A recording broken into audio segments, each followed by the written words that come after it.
What's going on, everybody? This is LB the Realist with Surrealistic Studios, Surreal News, where the real is surreal.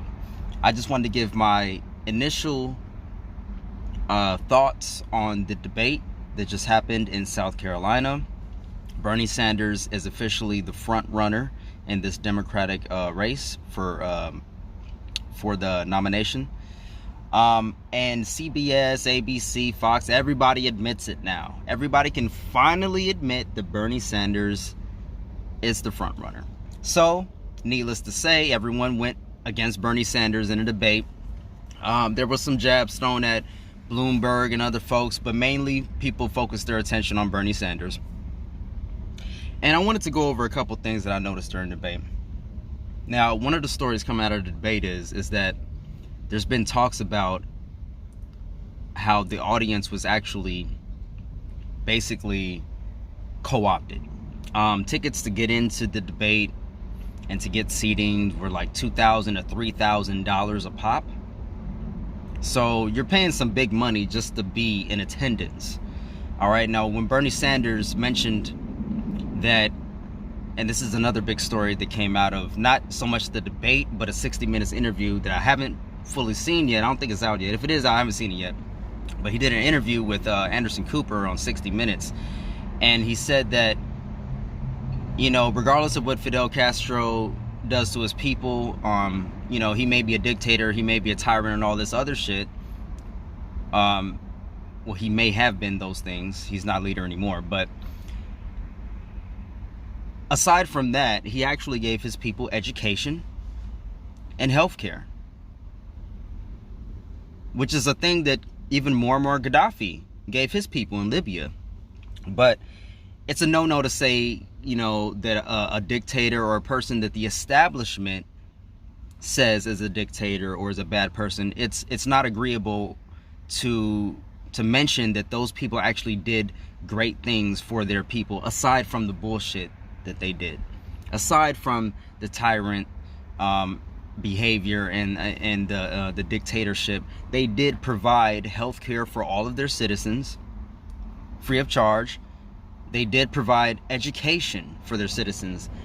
So Bernie Sanders said this. He said that, you know, Fidel Castro is a tyrant, dictator, whatever, but he did give health care and education to his people, to an illiterate people. And the media and the establishment has been giving Bernie Sanders a lot of shit for this statement. There's been talks of him, they say there's been calls for him to drop out of the race because he made these statements. Again, he made these statements, it was years ago that he actually made these statements, but they brought it back up, and when they brought it back up to him, he reiterated his stance that, yes, I think Fidel Castro was a dictator, but he did provide his people with some good things, which is the exact same thing that former President Barack Obama said. He said the exact same thing about Fidel Castro, but when he said it, it's okay. But when Bernie says it now, it's a huge controversy. Now he's praising dictators, he's praising communism and all of this. And that's another thing that I wanted to talk about. They, meaning the establishment and their trolls online, they keep bringing up communism. What about communism? What about Venezuela? What about... Kyle Kalinske from Secular Talk has this joke that he does. What about Venezuela? What about Venezuela? Venezuela, Venezuela, Venezuela, Venezuela, Venezuela, Venezuela. What about Venezuela? What about Venezuela? What about Venezuela? You know, they just make a huge funk over Venezuela as if U.S. sanctions didn't play a part in that country's downfall. As if the United States of America isn't the biggest threat to democracies all over the world. Okay, not to mention the DNC, our own political establishment out here in America. They have been known back in 2016 to rig the primaries against Bernie Sanders, as well as now. You know, so when we talk about threats to democracy, no one is a bigger threat to democracy than our own government, our own American government. The Democratic Party, even more so than the Republican Party, because I made this point before. When Donald Trump ran in 2016, he was an outsider to the Republican establishment. Well, he wasn't a politician. You know, he wasn't a politician, so he was viewed as an outsider. Well, most of the Republican establishment didn't want Donald Trump to be their nominee, but through all the boos in the crowds after the debates, through all the negative publicity and news coverage, they let their guy win. Donald Trump became the nominee for the Republican Party and went against Hillary Clinton, and guess what? He won. He won. All right. Now, Hillary Clinton did win the popular vote. She won about 3 million more votes than he did. But when you bring it up, when you leave it up to the Electoral College, this is what happens. When you leave it up to that much of a chance, when you're Hillary Clinton, you have all the experience under the sun, and you're going against a talk show host, Donald Trump. Something went awfully wrong there. All right. So we've tried the Democratic establishment. We've tried the status quo candidate before, and we lost. That brought up a whole another slew of other Russia-gate, Ukraine. Now we're here. Okay. So they gave Bernie Sanders shit for saying that Fidel Castro actually gave his people health care and education. They actually booed him when he brought that up during the debate. And Bernie Sanders, to his amazement, was like, really? Really? Really? We're going to boo because Fidel Castro gave his people education and health care? Do you understand how silly you sound right now? Do you understand how much of a child you sound like right now? It makes absolutely no sense. But yeah, they booed him. So there was talks of either Mike Bloomberg or the establishment basically paying people to boo Bernie Sanders. Or maybe if not, if Michael Bloomberg or someone else didn't pay people to actually boo Bernie Sanders and to fake support for Michael Bloomberg, then knowing that the tickets to even get into the debate, to have a seat in the debate, was like $2,000-$3,000. Those seats were mostly filled with affluent people anyways. People that could afford a $2,000, $3,000 ticket to sit in a Democratic debate.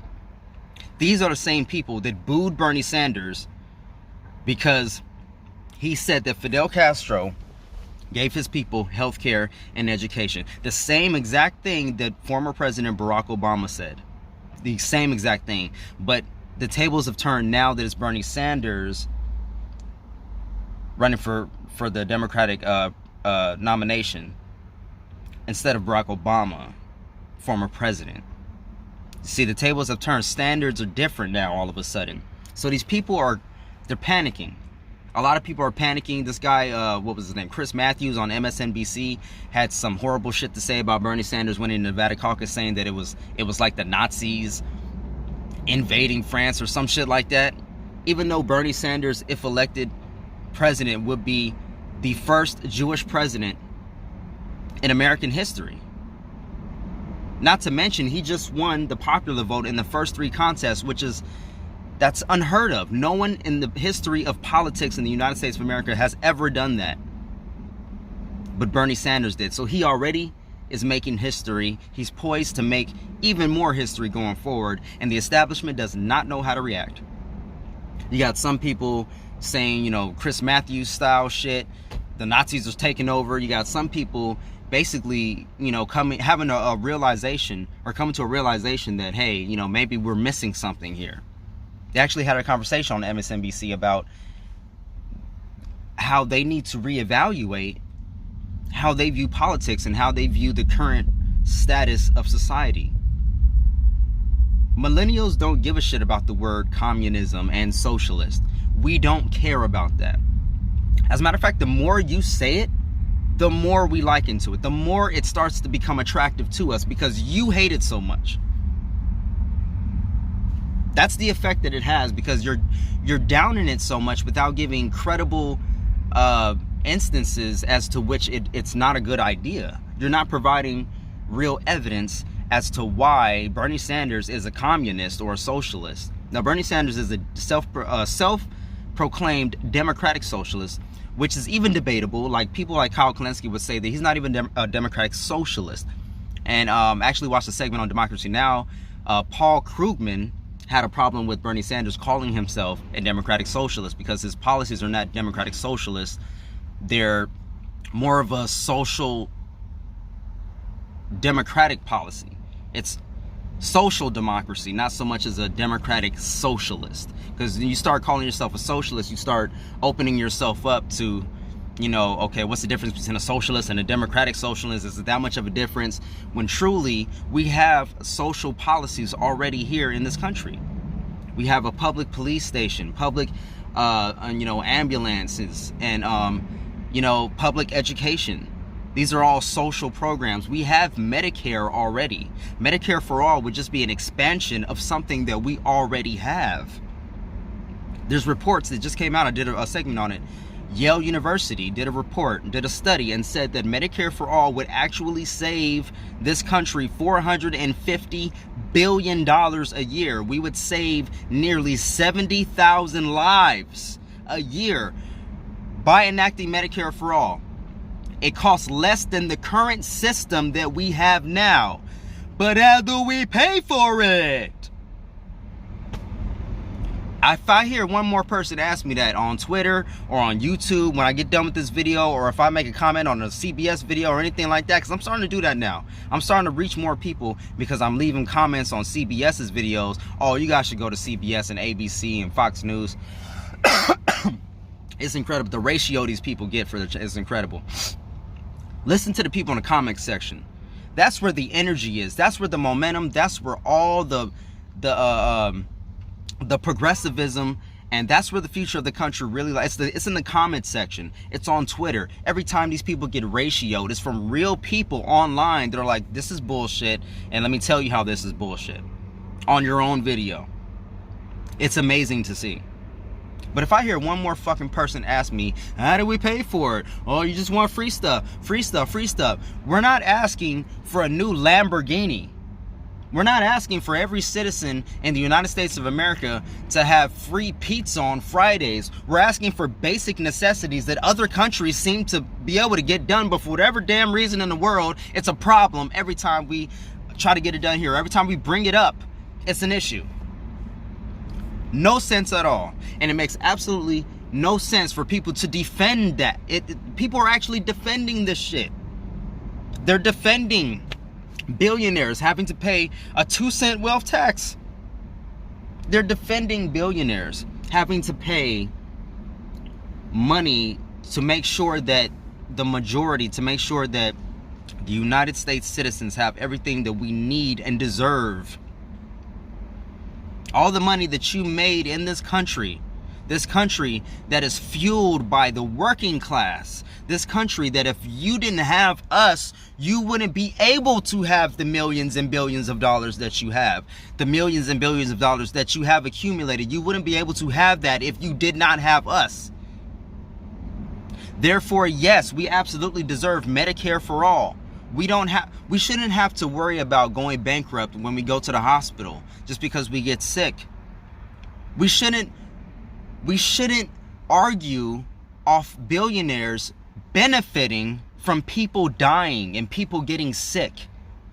We have a whole system that benefits from people dying, and you don't see a problem with this. You don't see a problem with people dying. You don't see a problem with people benefiting, actually gaining money, racking up prices on new medications and prescription drugs. You don't see a problem with us not being able to negotiate prices in America for prescription drugs. You don't see a problem with that. And that's the problem. We don't have enough empathy. There's not enough people that are savvy to this stuff. There's not enough people that are like, well, I guess when you put it that way, it makes sense. We just got a bunch of people saying, oh, you want free stuff, free, free, free, free, free, free. It's not about free. It's about what we deserve. We all pay taxes. Why is it that whenever we have, NonStop War, $4 billion a month? In Afghanistan alone, a war that we've been at for 18 years now? 19 years in Afghanistan, $4 billion a month. Somebody do the math. Where's Andrew Yang when you need him? Where's Tulsi Gabbard when you need him? Come on, somebody do the math. This is all the money that we're paying. Supposedly, the taxpayer dollars are going to this.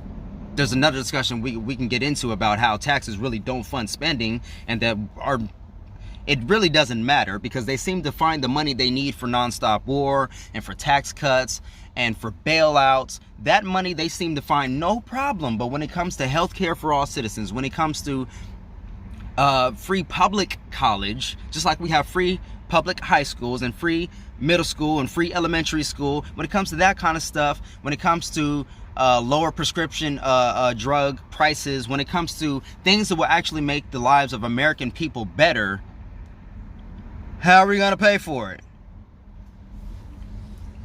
This is the issue. So we have the news going against the progressives, and not even just progressives, just people that want better lives. You got the news saying one thing. Half the people are like, man, that's bullshit. The other half of the people are like, well, I guess that makes sense. The news said it. So now they have it in their minds that they don't even believe that they're worthy of Medicare for all. They don't think that their kids deserve to have free college. These people don't believe that they deserve these things. I think that's the issue. We don't think we deserve it. We think that billionaires and all these people with money, we think that they all just work super hard for it, and they deserve everything. They don't have to give anything away. And I understand that people that may think along those lines, well, it's their money, they made it, why should they have to give it all away? Well, no, they're not giving it all away. They're giving a small percentage of it away in a country that allowed them to make that much money. Because again, without the working class, they would never have been able to accumulate that much wealth. That's why I advocate for a social democracy. A democracy. Yes, I don't want there to be one shoemaker or one, you know what I'm saying? I want there to be competition. I want there to be, you know, fruitful business ventures. But at the same time, we can't have absolutely no regulation. We can't say that, you know, we made all this wealth, now just, you know, we made it, therefore we're gonna hoard it all, and then commence to get tax cuts, and then buy politicians, buy ourselves into the debates, and then buy ourselves votes, and buy a democracy. We're gonna buy a country because we have that much money to do so. That's not okay. That's not okay. And how much wealth is enough? Michael Bloomberg is worth, what, 60, 70 billion dollars? He's spending almost $1 billion on this election alone. Well, not a billion, but millions. It might as well be a billion. When you have that much money, it might as well be a million, quadrillion, quadrillion, favillion dollars. Because that's, the regular person can't comprehend that much money. And we're literally arguing over pennies. I'm in a comment debate right now on a CBS video that I commented on, because they said that after this last debate in South Carolina, that the voters who watched the debate actually thought that Bernie Sanders did well. They actually thought that he made his case well about him being the front runner, and they actually believed that he would be the best choice against Donald Trump. Well, I got into a debate with somebody who says, well, why do you think that billionaires should have to pay more money? And I'm like, really? Why do you think? Why are you arguing for billionaires? Are you a billionaire? And I was like in the comments, say, if I had the money, if I had $1 billion, I would gladly pay my fair share and then some. Because I would have so much money, I wouldn't know what to do with it. But again, this is a different conversation that we have to have. We have to talk about empathy. We have to talk about these kind of things because we don't have enough of it. And this is preventing, you know, this is preventing people from realizing what's truth and what's reality, what's necessity. We're arguing over pennies and it doesn't make sense, folks. So let me know what you guys think in the comment section below. Let me know what you guys think about the debate. What do you guys think about Bernie Sanders and his comments about Fidel Castro? Is that fair? Isn't it a fair assessment to say that, yes, Fidel Castro may have done some horrible things to his people, but in light of that, he actually did give his people health care and education, something that we seem to can't do in this country we call America. Is that so wrong to say? And why do they keep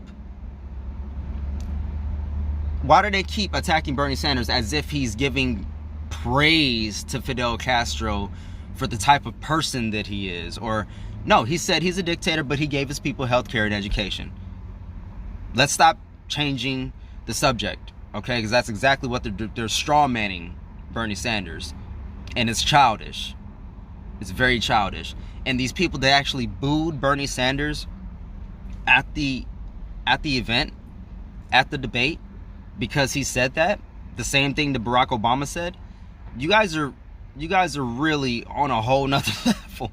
You guys are on another level. But now that I know that it costs $3,000 for a ticket to get in, I can pretty much envision what kind of person you are to boo Bernie Sanders for that line. So kudos to you. I hope you feel good about yourself, you elite. I'm not gonna say what I was gonna say, but it just amazes me, folks. It amazes me. It amazes me. But what gives me hope is that, you know what, in the Republican primary back in 2016, Donald Trump got a lot of boos too. And now he's president of the United States of America. So be careful who you boo, folks. They may just be the next person in power. All right. So things are looking pretty good for Bernie. South Carolina's coming up on Saturday. The latest polls that I've seen shows Bernie Sanders kind of slipping to Joe Biden. They say a lot of older black folks in South Carolina don't agree with Bernie's philosophies. They don't agree with a social democracy. They want to keep things the way they are. Maybe they're bought off by Bloomberg. Maybe they're bought off by Biden. I don't know. I really don't know. But let me tell you this. If it goes bad for Bernie Sanders in South Carolina, that is not a reflection of how things truly are. That is a southern state. Biden obviously has way too much support in that state for whatever reason. He's just well connected in there. I know Bernie Sanders had a ground game in South Carolina for a while now, but we're going to see how that all plays out. Like I said, he's been slipping in the polls lately, but you can't really, you take the polls with a grain of salt. And then now this last debate performance where most people actually said that by CBS's own poll, their own standards, they said that he actually did well in proving his case. And plus, he's riding off the momentum of Nevada, the Nevada win, New Hampshire win, and then winning the popular vote in Iowa. We're going to see how this goes, folks. We're going to see how this goes. So, big ups Bernie Sanders. Shout out Tulsi Gabbard. Shout out on my progressive media folks out there. Uncle Rob with a Bob Report. And Nico Howes, Tim Black, Kyle Kalensky, Jamal Thomas, shout out. Shout out all my progressive folks out there doing their job, because, man, this establishment is really working overtime. They're working overtime, folks. All right, like this video if you like, share, comment, and subscribe. Love, peace, and light. I'll see you on the next one. I'm out.